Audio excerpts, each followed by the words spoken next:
Se existe paraíso, o torcedor do Botafogo tem um lugar garantido lá. Like no vídeo, se inscreva, ative o sininho, rumo a 250 mil inscritos por aqui. Vamos falar do empate entre Botafogo e Criciúma no Maracanã. Os adversários esfregam as mãos, principalmente o Palmeiras, que está nessa briga.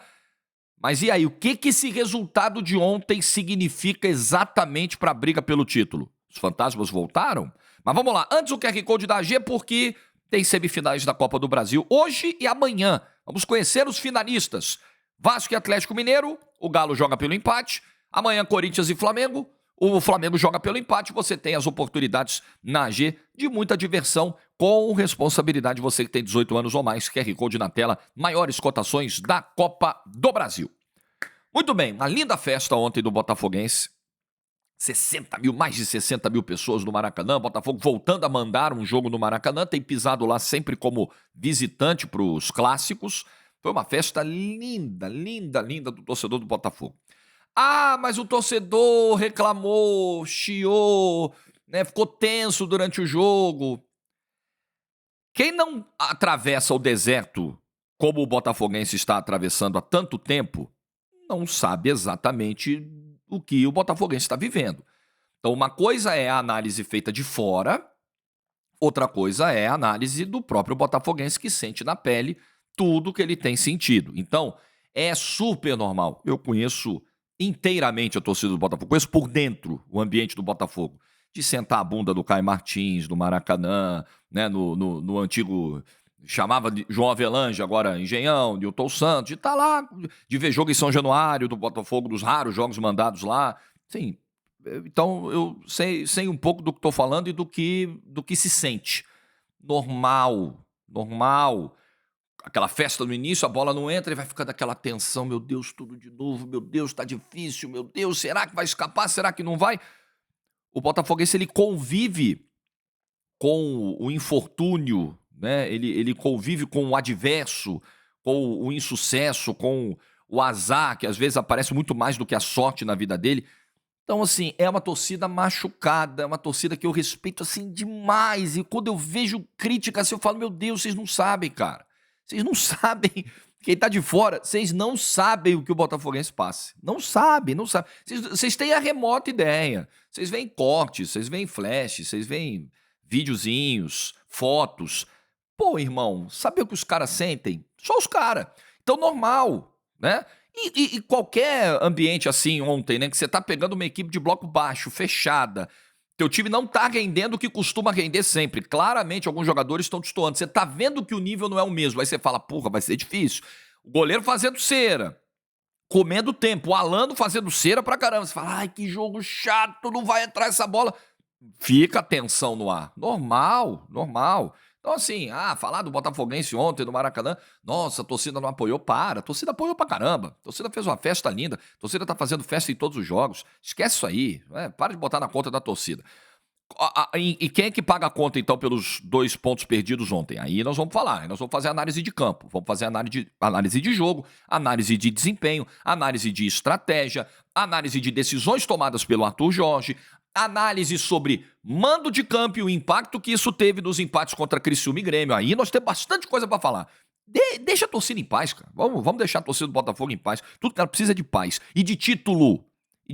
O Botafoguense precisa de título pra ter paz, pra sair logo desse deserto e seguir a sua vida, seguir a sua travessia. O Botafogo é um clube que hoje ele tá parado. Ele parou, a vida dele tá parada, sabe assim? Você tem um problema na sua vida que você precisa. A sua vida parou, e quando você não resolver aquilo, seja o que for, sei lá, uma doença, uma questão profissional, o sumiço de alguém, Deus me livre. Assim, tipo isso, sabe? Essas histórias assim, a vida da pessoa para enquanto aquilo não se resolve. É o Botafogo, cara. Tá parada a vida dele até ele resolver isso. O que é resolver isso? Ganhar o Brasileiro, ganhar a Copa do Brasil, ganhar a Libertadores. Enquanto isso não acontecer, o torcedor vai ficar com esse gosto ruim às vezes, com essa coisa revirando ali no estômago. Então vamos lá, vamos analisar o jogo de ontem. Deixando de falar agora de sequelas e tal. Botafogo ontem claramente não jogou no seu nível. Jogadores alguns abaixo, rotação abaixo. E aí é o seguinte, uma das visões que se tem do Botafogo, uma das grandes virtudes, um dos grandes elogios que se faz ao Botafogo nesse ano, é de ser um time muito intenso que transforma a vida dos seus adversários num inferno. dado o grande volume de oportunidades que ele costuma criar. Então é aquela coisa do time que tá ali o tempo todo em cima, incessante e tal. Ontem não foi assim. Por que não foi assim? Acho que existem alguns caminhos para a gente encontrar resposta. Volta de data FIFA, pode ser? Pode ser. Gente aí rodando o continente, voltando, com desgaste, com viagem, com ausência de treinos do período. Aconteceu com todo mundo na data FIFA.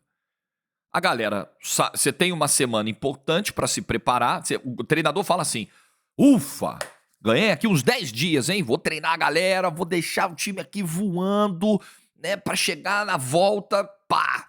Aí você perde 3, 4, 5, 6, sei lá quantos caras para data FIFA. Então você não tem os seus melhores jogadores ali para fazer essa preparação. Então eu acho que esse é um ponto.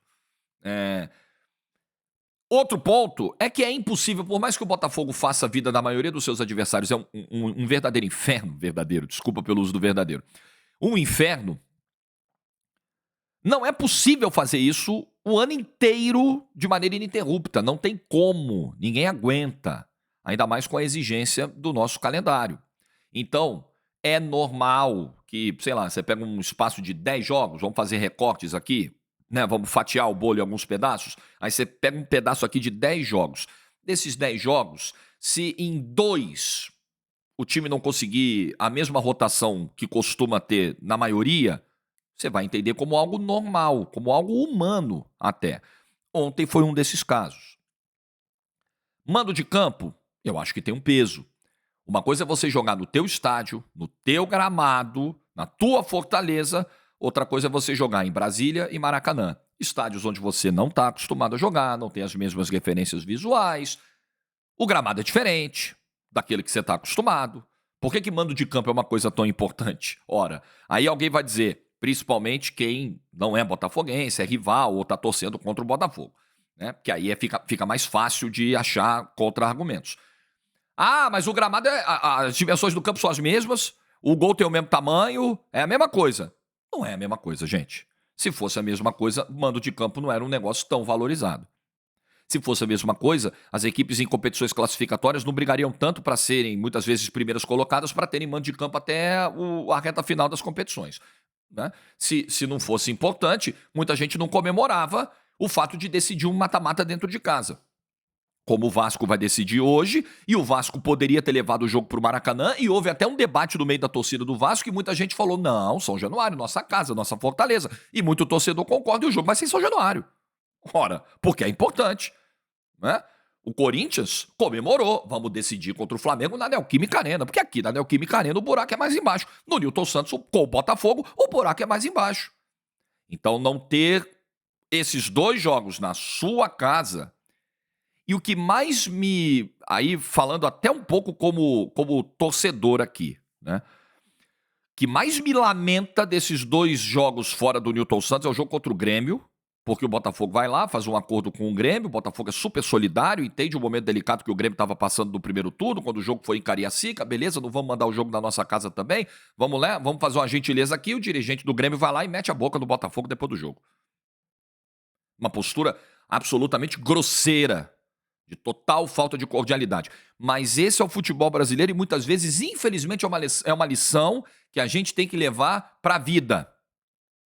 Às vezes a gente quer ser muito generoso, muito bondoso, fazer concessões, abrir mão daquilo que a gente considera super importante. Não vou fazer essa concessão aqui e ó, trolha. Foi o que aconteceu no Botafogo com o Grêmio.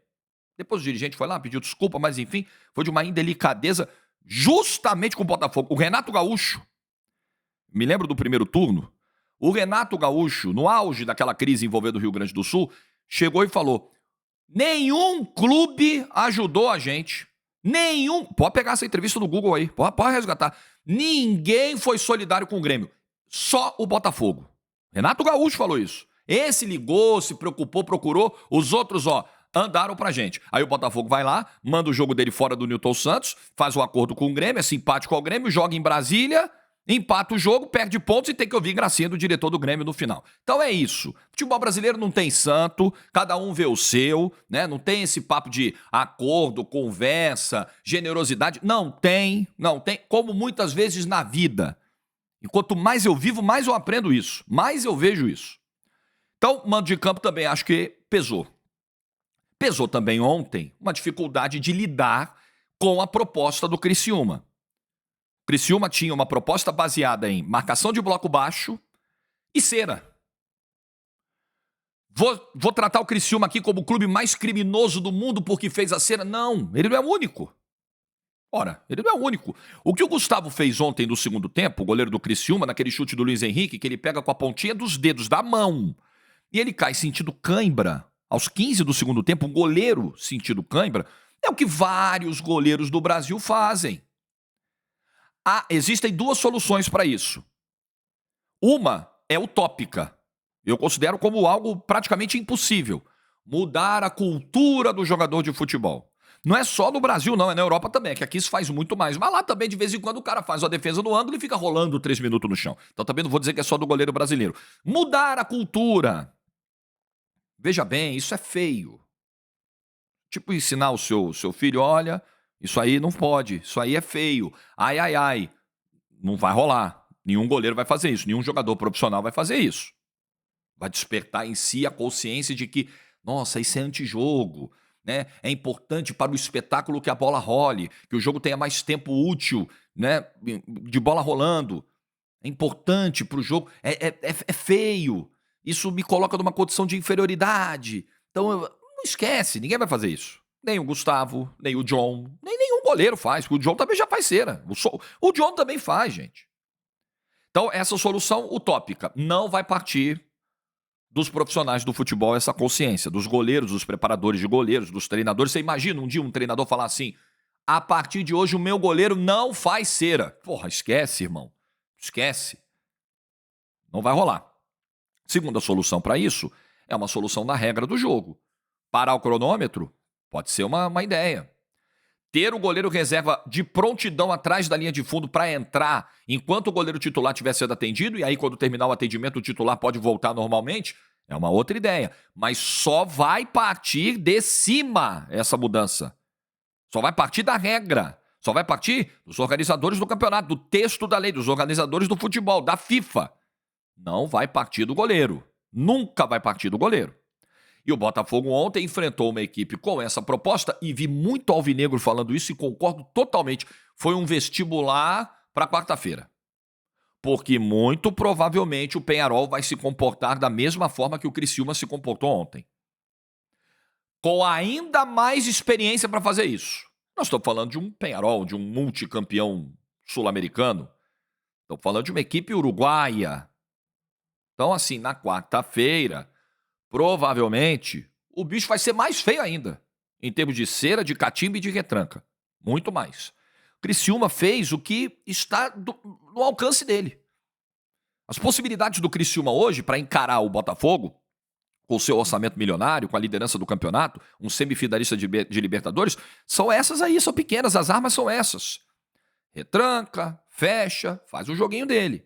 Criciúma não deu pontapé, não saiu agredindo ninguém, dando cotovelada em ninguém, dando carrinho com o pé por cima, trava de chuteira, não fez nada. Ele fez a cera dele e fez o jogo dele. E o Botafogo, qualificado como é, jogando em casa com 60 mil pessoas, tinha que fazer o jogo dele, porque o jogo dele no nível máximo é mais do que suficiente para ganhar do nível máximo do Criciúma. Mas o Botafogo não fez o seu jogo. E aí eu preciso falar de outro aspecto do jogo de ontem. Algumas individualidades. Igor Jesus, claramente numa rotação abaixo, acho até que era o caso de não poupar apenas o Bastos no jogo de ontem. Numa volta de data FIFA, antes de um confronto contra o Peñarol, talvez, aí você vai dizer, pô Jorge, depois do jogo é muito fácil falar. Verdade, mas eu tô fazendo uma análise pós-jogo, então eu tenho elementos do jogo para analisar, né? Talvez ontem fosse o caso de deixar mais alguns jogadores fora. O Igor Jesus foi muito exigido na data FIFA pela seleção brasileira. O Tiquinho Soares ontem talvez pudesse começar jogando. Aliás, mais uma vez se insistiu em Tiquinho e Igor Jesus juntos no final do jogo. Eu não gosto, mas o Arthur Jorge não abre mão de usar essa arma em vários jogos, nos segundos tempos, dos 20 minutos, 25 minutos finais. Talvez ontem não fosse o caso de ter o Almada, que estava muito mal. E aí é um outro ponto em cima desse, né? Uma subpasta aqui. Como o Arthur Jorge demorou para fazer alterações ontem. Estava nítido que o Almada não tinha condições. No início do segundo tempo, dos primeiros 5 minutos, já, tentamos, não deu, vamos tirar. O Almada vai sair na metade do segundo tempo. Talvez então ontem fosse o caso de fazer mais rotações, porque muito se elogia o elenco do Botafogo, não é? A profundidade do elenco do Botafogo em relação ao ano passado. Então você tinha ontem o Tiquinho no banco, o Carlos Alberto, o Matheus Martins, o Alan. Tinha opções no banco para descansar a galera que voltou da data FIFA, num jogo contra o Criciúma no Maracanã, onde claramente desde o primeiro tempo faltava mobilidade ao Botafogo. Faltava intensidade, rotação. Faltou mais coisa também. Faltou, por exemplo, finalizar mais de fora da área contra um time tão fechado. O Marlon Freitas até tentou no primeiro tempo umas 2. Faltou. Chegar batendo. Faltou tomada de decisão melhor de alguns jogadores. Por exemplo, o Vitinho, muito mal. Outro que demorou uma enormidade para sair do jogo. Muito mal. Tenso, nervoso, errando, perdeu o gol na pequena área, inacreditável. Praticamente embaixo do travessão. Cometendo outros erros de domínio, de passe. Faltou, tinha gente mal. Pode ser nervosismo do Maracanã, de um ambiente novo, da pressão. Pode ser, não deveria. Não deveria porque são jogadores experimentados. Vários aí que passaram pela Europa. E não deveria porque o Botafogo precisa ter a tranquilidade de ser o líder do campeonato. E aí é que eu acho que o Botafogo vai construir, como ele ainda está nessa caminhada no deserto, como eu sempre digo, ele vai construindo isso ao longo do tempo. Uma hierarquia que os títulos vão dar. Eu acho que o Botafogo vai ser campeão de algo muito em breve. Não sei se esse ano ainda, mas muito em breve. De algo relevante. E isso vai trazer um pouco daquela paz. E essa paz vai trazer um pouco dessa maturidade. Nessa rodada, vamos ver domingo o comportamento do Palmeiras em Caxias do Sul. Mas assim, Botafogo e Criciúma, Juventude e Palmeiras. Irmão, quem tem que estar mais pressionado é o Palmeiras, que está correndo atrás, não é o Botafogo. O Botafogo precisa jogar com a tranquilidade e não soberba. São coisas diferentes. Com a tranquilidade do líder. E quem tem que correr atrás, irmão, quem tem que pisar no acelerador porque tá para trás, é o Palmeiras. Não pode ser o Botafogo, o time que a bola tá queimando. O líder tem que ter a tranquilidade do líder, a segurança do líder, a confiança do líder. E ontem isso a gente não viu. Pode ser desgaste, algumas tomadas de decisão ruins, pode ser desgaste físico, pode ser um ambiente de pressão. E ontem o Botafogo não respondeu bem. Claramente não respondeu bem. E outra coisa que faltou ao Botafogo, e aí eu acho que pode ter muito a ver com essa coisa da maturidade, né, de você estar todo ano ali brigando, mas eu acho que tem muito a ver com o DNA, que é uma coisa que precisa ser melhor treinada, melhor assimilada. Tem jogo, irmão. Tem situações de jogo, tem pedaços de jogo, momentos de jogo, em que você precisa deixar tuas características principais, teu DNA ofensivo, a tua sanha ofensiva, você precisa deixar isso de lado em prol do resultado. Não dá pro Botafogo abrir o placar aos 46 num jogo tão duro, tão difícil, um parto para abrir o placar e o time se desorganizar tanto 2 minutos depois de tomar o gol que tomou. Não dá pro Luiz Henrique perder a bola do jeito que perdeu. Ah, mas ele é o cara que sempre tenta o drible, ele sempre tenta... Não! Sempre tenta, mas tem hora que não precisa. Isso me lembrou muito aquela semifinal do Campeonato Carioca, quando o Botafogo se mandou todo, fez o gol e depois, no minuto seguinte, tomou o gol do Fred. Lembra do Botafogo Fluminense? O time ficou lá, desorganizado, foi pra frente, não abafa. Irmão, fez o gol. É hora de furar a bola, como diriam os antigos. Né? Fura a bola. Já ouviu isso aí quantas vezes? 500 vezes. O que é furar a bola? Não vai pegar uma tesoura e... Não, não é isso. É a hora de dar bico. É a hora de fazer cera. O Criciúma não fez cera no jogo 0x0. Por que ele fez cera com o jogo 0x0? Porque o 0x0 era benéfico pra ele, era ótimo pra ele. Somar um ponto do Maracanã. O Botafogo faz 1x0 aos 46, agora a cera interessa ao Botafogo. Quem vai ter que correr é o Criciúma, não é o Botafogo. É preciso, nessas horas, opa, agora vamos jogar um pouquinho feio? A gente não sabe, a gente não gosta, não é nossa proposta, não é nosso estilo, mas nós precisamos fazer. Porque, naturalmente, o adversário vai se mandar com tudo, do desespero. Então, para que eu vou continuar me mandando? Não preciso. Vamos jogar com inteligência, com cautela? Não é baixar porrada no adversário, não é nada disso. Vamos segurar, vamos respirar, galera. Vamos travar o jogo aqui? Jogadores muito experientes aí, todos do Botafogo sabem travar jogo. Sabem. Acho que um Tiquinho, um Luiz Henrique, os caras não sabem parar, travar, segurar? Sabem. Claro que sabem. E faltou isso ao Botafogo ontem. Aí teve o Cuiabano também, e aí outro ponto sobre o Arthur Jorge. Entradas ontem, demora para substituir, ponto número 1 do Arthur Jorge. E algumas decisões que tomou. O Cuiabano e o Eduardo, sem ritmo, o Cuiabano entrou completamente perdido. E onde estava o Cuiabano na hora do cruzamento pro gol do Criciúma? Então, também um grau de risco grande que se correu no momento em que o jogo não estava resolvido e esses jogadores vinham de inatividades muito grandes. E as coisas estavam muito difíceis para o Botafogo ontem. Então, é um combo que ele é frustrante, claro, sim.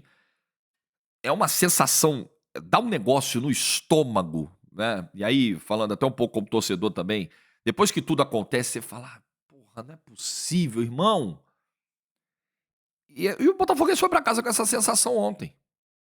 Agora, ao mesmo tempo, para quem tá lá dentro, que é profissional, que não precisa necessariamente ter essa sensação de comida que não desceu, de comida que tá voltando, fica uma lição para quarta-feira. Todas essas lições aqui. O Botafogo, para superar o Peñarol, para fazer o resultado em casa, porque ele tem que fazer o resultado em casa.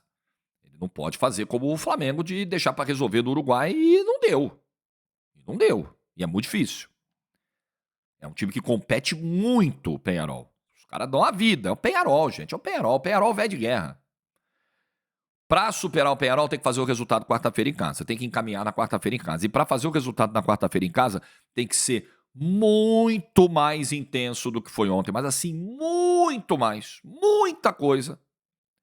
Precisa ser muito mais feliz nas tomadas individuais de decisão.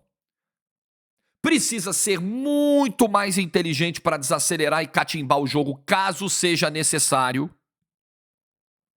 E precisa ter uma leitura mais rápida e mais feliz do Arthur Jorge se o time precisar de socorro na virada para o segundo tempo. As lições aí estão dadas. Tá tudo dado.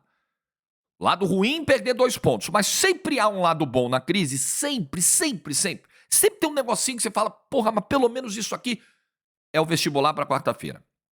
É uma lição que fica para o jogo de quarta-feira. Espero que o Botafogo aprenda essa lição. Tem tempo para isso, tem profissionais capacitadíssimos para isso e ainda é favorito. O Botafogo ainda é favorito para o título do Campeonato Brasileiro e para passar pelo Peñarol na Libertadores. Isso para mim não muda. Para mim não se altera nesse panorama. Agora, terminar a rodada com o Palmeiras 1 ponto atrás, como pode acontecer se o Palmeiras ganhar do Juventude, é um desconforto que o clube não precisava passar, que o time não precisava passar. Mas pode acontecer. Pode acontecer. Agora, sacramentar que o campeonato já foi, que vai ser a mesma coisa de 2023. Nós estamos falando de uma exceção no ano. A gente também não pode ser tão resultadista a ponto de esquecer que, por exemplo, outro dia, o Botafogo estava ganhando um clássico dentro do Maracanã com gol aos 50 do segundo tempo, fazendo pressão em cima do adversário. Então vai virar ali uma galhofa de rival, de torcedor, beleza, pô, faz parte, show, futebol é isso mesmo, o Botafoguense não zoa. O Flamengo que se ferra, o Botafoguense não é o primeiro a zoar. O Botafoguense é chato pra caramba zoando. Vai tomar uma zoada, beleza. Outro dia o Botafoguense estava respirando aliviado com o toque de braço do Gomes que invalidou o gol que eliminaria o time da Libertadores. Ontem o toque de braço do Barbosa invalidou o que seria o gol da vitória, né? É o jogo. A banca dá, a banca tira, é do jogo. Agora a gente também, na hora de analisar, esquecendo rivalidade, esquecendo torcida, esquecendo meme, esquecendo essas paradas todas aí, a gente não pode esquecer. A gente não pode tratar o... Ih, olha só, hein? O normal do Botafogo é esse. Não, o normal do Botafogo de 2024 não é esse. Ontem fugiu do padrão. O normal é o time que vai lá dentro da Arena da Baixada e ganha do Atlético Paranaense, faz 1-0 e controla o jogo logo cedo, que foi o que faltou ontem. O Botafogo poderia ter aberto o placar cedo, ou até no início do segundo tempo, controlar o jogo. Dificilmente tomaria um empate? Eu acho que sim. Né? Porque as circunstâncias do jogo seriam outras. Mas o Botafogo é o time que vai lá e ganha do Fluminense na última bola do jogo, ganha do Fluminense nos acréscimos. O Botafogo é o time que amassa o São Paulo na Libertadores dentro de casa.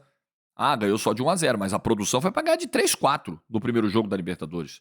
né? É o time que amassa o Fortaleza e o Corinthians da maneira que amassou dentro de casa, também ganhando por margem pequena, mas com uma produção muito grande, muito maior do que a própria diferença de gols mostrou.